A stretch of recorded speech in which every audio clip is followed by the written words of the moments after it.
थोड़ा ऊपर ही रखिए। सर, शिक्षक नियुक्ति प्रक्रिया में कल नियुक्ति पत्र बांटी जानी है, जिसमें राजद और जदयू दोनों अपना अपना श्रेय लेने की होड़ में लगे हुए हैं। देखिए, बड़ा सवाल ये है कि सरकारें तो नीतिगत फैसलाएं करती हैं और रोजगार देती हैं, और जब भी सरकार रोजगार देती है अपने खजाने से पैसा खर्च के, तो वो सीमित होता है।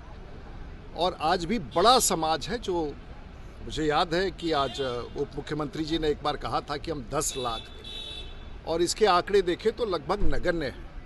लेकिन सरकार तो वेलफेयर स्टेट होता है, और उसमें होड़ लगी है कि मैंने दिया, मैंने नौकरी दिया।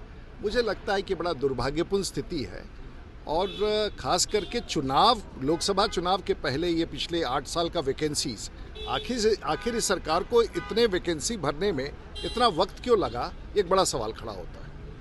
गांधी मैदान में सर जो पोस्टर लगी है नियुक्ति पत्र वितरण के जो स्टेज पे, उसमें सिर्फ नीतीश कुमार दिख रहे हैं। नीतीश कुमार जी के अलावा कोई नहीं है उस पोस्टर पे। बात भी सही है, बात भी सही है कि बिहार में एक ही नेता है उस दल की तरफ से, और मुझे लगता है कि नीतीश कुमार जी को थोड़ा सा घबराहट तो है ही है।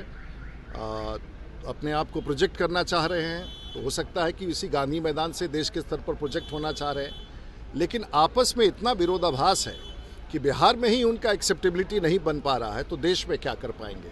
राजद के लोग कह रहे हैं कि तेजस्वी जी अपना वादा पूरा कर रहे हैं 10 लाख रोजगार का। तो 10 लाख रोजगार का आंकड़ा तो आप निकाल के देख लीजिए। मुझे लगता है कि शब्दों के जोर पर राजनीति बहुत दिन तक नहीं चलाया जा सकता है, वो समय बीत गया है और करके कुछ दिखाना होगा। दिल्ली के मुख्यमंत्री अरविंद केजरीवाल पर ईडी का सम्मन भेजा गया है, वो लगातार आरोप लगा रहे हैं। देखिए, ये बात सच है कि दिल्ली में ईडी ने सिसोदिया जी को जेल भेजा, सुप्रीम कोर्ट में बेल रिजेक्ट हुआ, संजय सिंह सांसद को भेजा।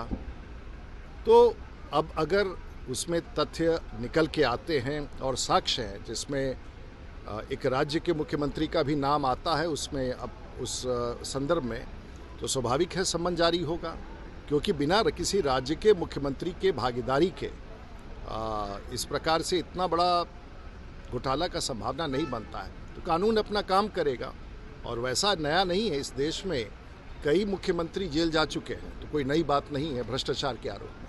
फारूक अब्दुल्ला ने कहा है सर कि इंडिया गठबंधन में अंतःकलह है। अच्छा, इसमें किसी का बयान लेने की क्या ज़रूरत है? अंतःकलह तो जिस दिन बना था उसी दिन से शुरू हो गया है, और ये पूरी तरह से ताश के पत्ते की तरह एक दिन ढह जाएगा। चले।